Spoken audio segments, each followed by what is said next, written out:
Oh, looked like they got someone to jump there. And if that's the case, this will be a first down. Call it a gain of 5.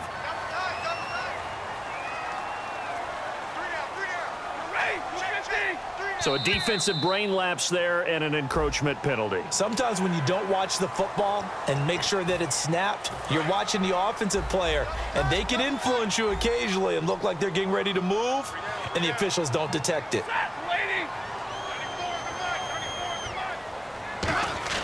Now Stafford. And he'll go out of bounds down inside the 15-yard line. A good pickup there of 20 yards. And now a first down following that long gain.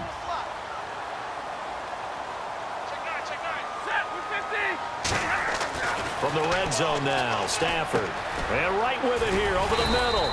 A good pickup there, 8 yards on the first down completion. Seeing that play and understanding just how tough it is to cover tight ends, especially the ones running around the NFL nowadays, makes me glad I didn't make it in that league. I would have had a really difficult time. But now you get to sit up here with me. Yeah, and that's fun, isn't it? And what a really nice game right there on first down for them. Brings up a nice second down for them. A second down run for Abdullah. And he goes backwards on this one, losing yardage to the 7. And they'll lose a yard that time, and that's going to lead to a third down.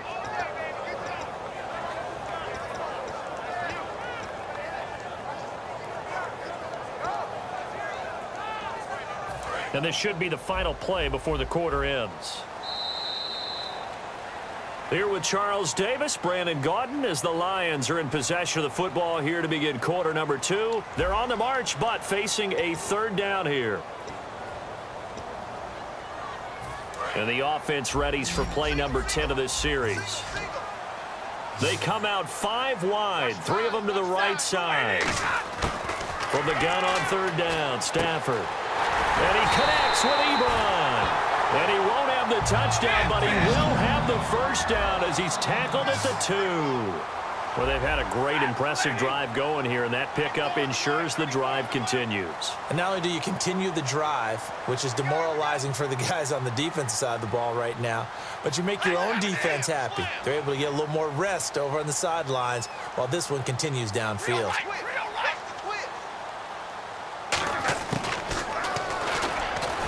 And this is not going to do it as he stopped at the 2-yard line. No gain there, and it's going to set up second and goal. Well, just play after play after play on this long drive for the offense.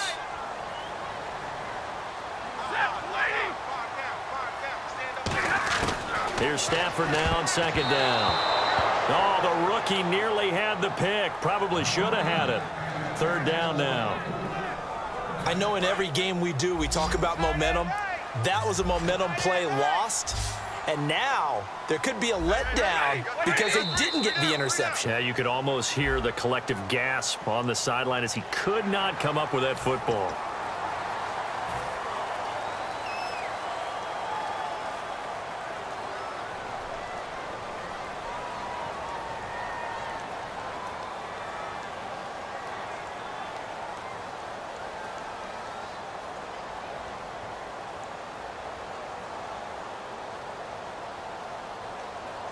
I can't imagine we'd see another throw here. Third and goal from the 1.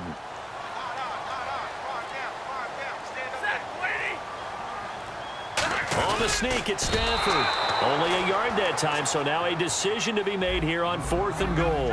A field goal would break the tie, but look at this. Instead, they're going to go for it on 4th and goal. And Stafford, and he's going to take it in for a Lion touchdown. Matthew Stafford taking it in, and the Lions have taken the lead. 4th and goal, and they just tell the leader of this offense to sneak it in there, and he got it done. Yeah, all you're trying to do is follow the wedge that's created in front of you. Center, guards, tackles, just get low, fire out, and you get low right behind them and get it over the goal line. That's fielded in the end zone. And the decision to bring it out, a good one, as he's up a yard or two shy of the 30. And Pittsburgh getting set to take the field. Last time they were out, they scored. Still trailing here, though, so some work to do. but it's okay in terms of mindset. Because they scored the last time, they're not quite as worried about being down on the scoreboard because now their confidence is a little bit higher. They feel like they've got something going, and they feel like they can attack again and put more points on the board. Are you scoreboard watching if you're the offense, or are you just focused on this drive? We wouldn't be telling the truth if we said that they didn't scoreboard watch. Everyone does it to some extent. But you've got to set it aside right now and just focus on this series. That'll take care of the scoreboard if they punch it into the end zone. Brown finishing 2016 with over 1,200 yards, 106 receptions. Now for him, people were expecting maybe some bigger numbers. Charles, what did you make of Antonio Brown's season? Well, what I made of it is that he started to get more help along the way. Jesse James developed at tight end. Once Le'Veon Bell got into the lineup, he started to catch passes out of the backfield and ate up a few numbers as well. So Big Ben had more targets to throw it to. That should help Antonio Brown going forward in 2017 because he'll still be the primary guy. But when you get help, boy, you can make bigger plays downfield. And into the end zone. Touchdown, Pittsburgh. Antonio Brown, 49 yards. And the Steelers are an extra point away from tying this thing up.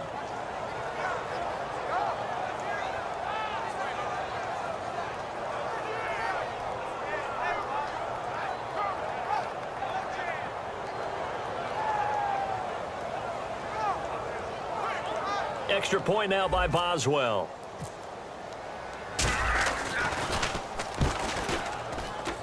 And we've got a good one brewing. We're all knotted up at 14.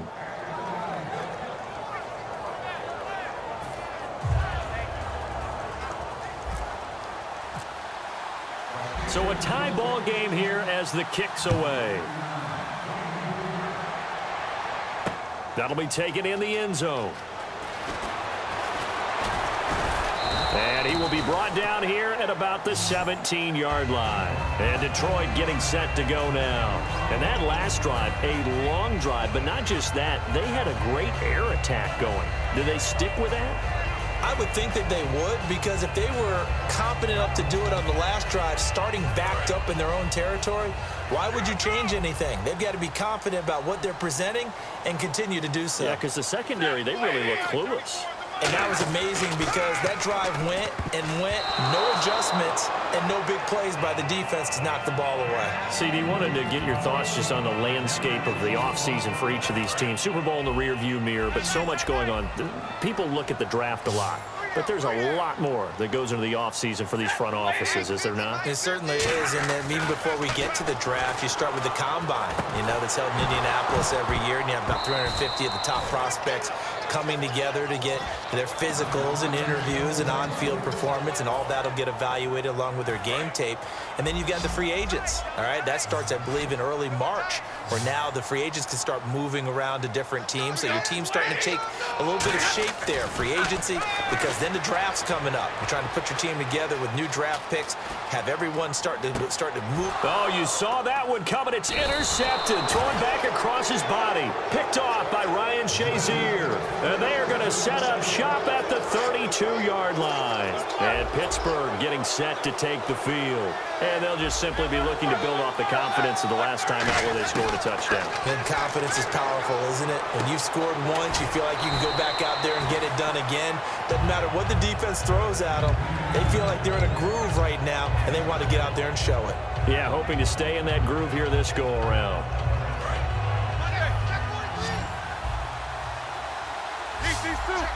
They'll come out in the pistol. On second down, Roethlisberger going to throw deep for the end zone. Into a double team, and it's intercepted. Nevin Lawson with a pick. And a big turnover there as his guys will get the football back. And Detroit getting set to go now. And following the interception, we'll see what they can put together on this drive. I can hear my old college coach right now. He always used to tell us before every game, the team making the fewest mistakes will win. What they're hoping is that last mistake is their only one of the game. Coaches, that's all they talk about, turnovers, right? Minimizing those and maximizing opportunities. Lawrence Timmons, the linebacker, there to get him down. That's a good play by the guys on the defensive side of the ball. Held him to a gain of 2. And that changes the playbook a little bit now for the guy calling plays. 2nd and 8. Now he's got to probably think about going to the air instead of maybe staying with the ground game. The linebacker Ryan Shazier there to make the tackle. So 2 minutes to go in a wild first half. We'll come back to Ford Field after this.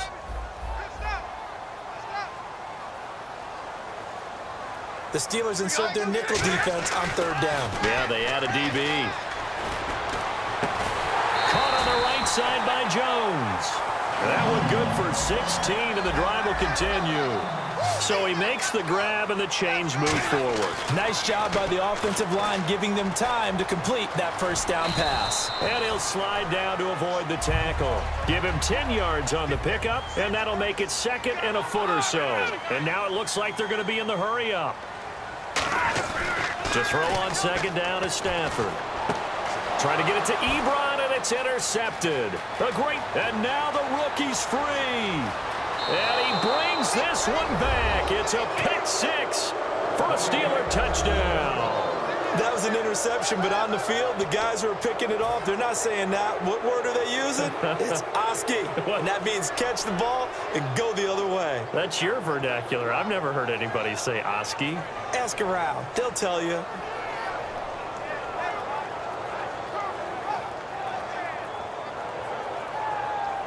Boswell for the extra point. Oh, it's a fake. They'll try and throw for it. It's caught inside the 5. And he will get into the end zone to extend the lead by 2 more.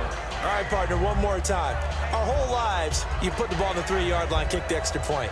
2015, they put it on the 15 to kick the extra point. 2016, they said, we're leaving it there.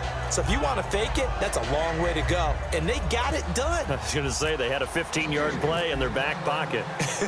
You don't see that on too many play sheets, do you? No. That's fielded in the end zone. And he'll take it back to about the 19-yard line. And Detroit getting set to go now.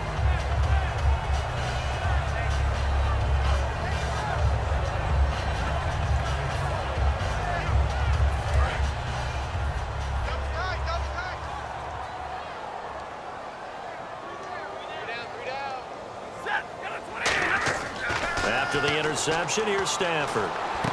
It's brought in left side by Tate. Touchdown, Detroit. Golden Tate, 81 yards. And the Lions are a 2-point conversion away from tying this game.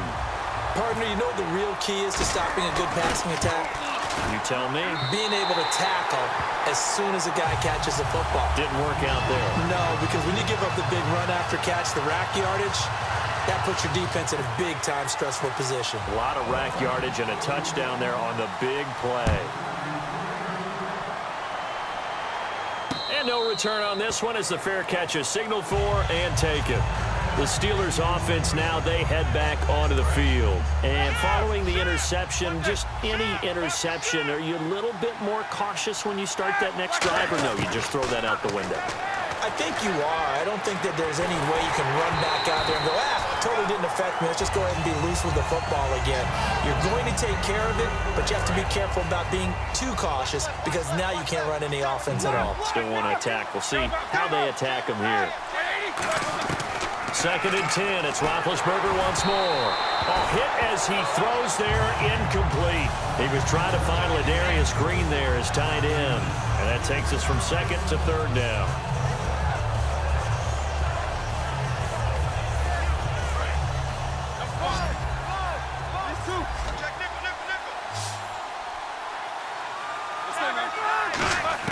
On 3rd down, Roethlisberger. He finds Coates complete. A gain of 26 on the 3rd down conversion.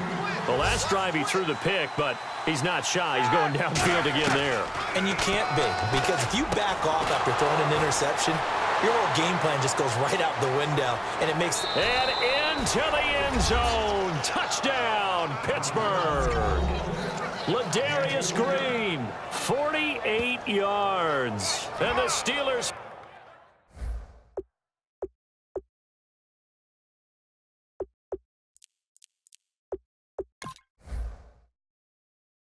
find a way to stretch their lead.